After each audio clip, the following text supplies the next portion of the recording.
सुन सुनकर कर्ण अधीर हुआ, क्षण एक तनिक गंभीर हुआ।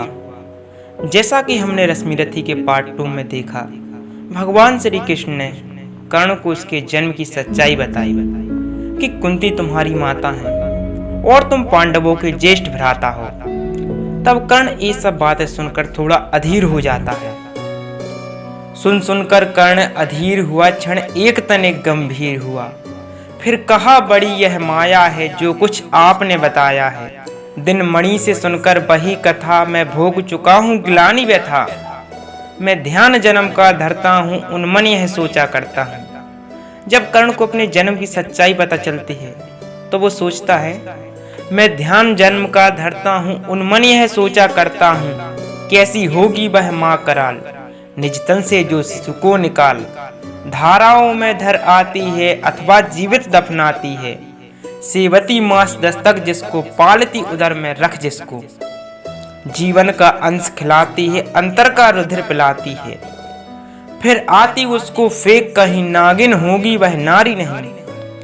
कर्ण कहते हैं, जो माँ अपने बच्चे को 9 महीने पेट में रखती है, अपने खून से उसका पालन पोषण करती है और फिर उसे नदियों की धार में बहा देती है, वह माँ स्त्री नहीं नागिन होगी। जीवन का अंश खिलाती है, अंतर का रुधिर पिलाती है। आती फिर उसको फेंक कहीं, नागिन होगी वह नारी नहीं।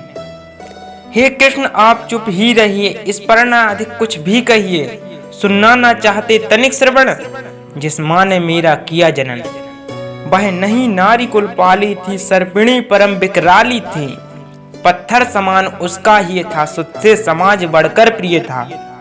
गोदी में आग लगा करके मेरा कुलवंश छिपा करके, दुश्मन का उसने काम किया, माताओं को बदनाम किया।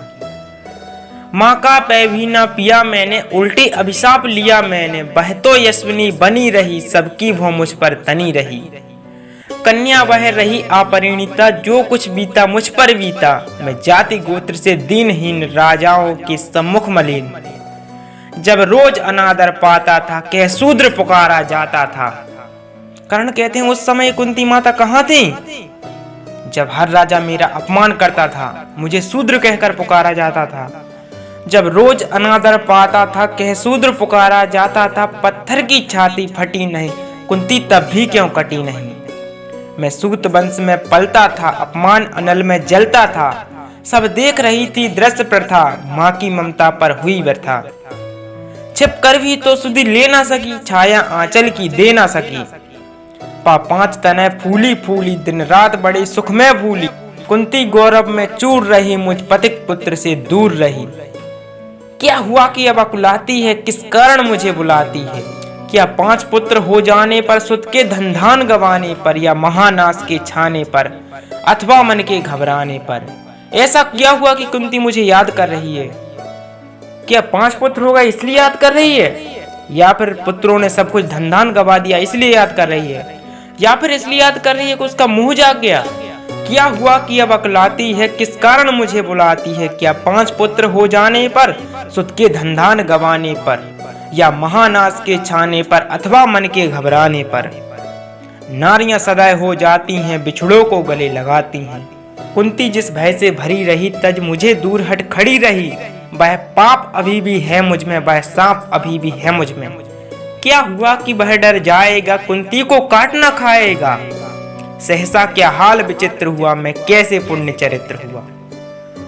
कुंती का क्या चाहता हृदय, मेरा सुख या पांडव की जय। यह अभिनंदन नूतन क्या है, केशव यह परिवर्तन क्या है। मैं हुआ धनुर्धर जब नामी, सब लोग हुए हित के कामी। पर ऐसा भी था एक दिन, जब यह समाज निष्ठुर निर्दय, किंचित ना स्नेह दर्शाता था, विष भयंग सदा बरसाता था। उस समय सुअंक लगा करके, अंचल के तले छिपा करके, चुम्बन से कौन मुझे भरकर ताड़ना ताप लेती थी हर। राधा को छोड़ भजूं किसको, जननी है वही तजूं किसको। हे कृष्ण जरा यह भी सुनिए, सच है कि झूठ मन में गुनिए। धूलों में था पड़ा हुआ, किसका स्नेह पा बड़ा हुआ। किसने मुझको सम्मान दिया, नृपता से महिमावान किया।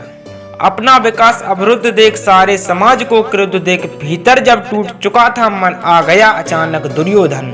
निश्चल पवित्र अनुराग लिए, मेरा समस्त सौभाग्य लिए। कुंती ने केवल जन्म दिया, राधा ने माँ का कर्म किया। पर कहते जिसे असल जीवन देने आया वह दुर्योधन, पर कहते जिसे असल जीवन देने आया वह दुर्योधन।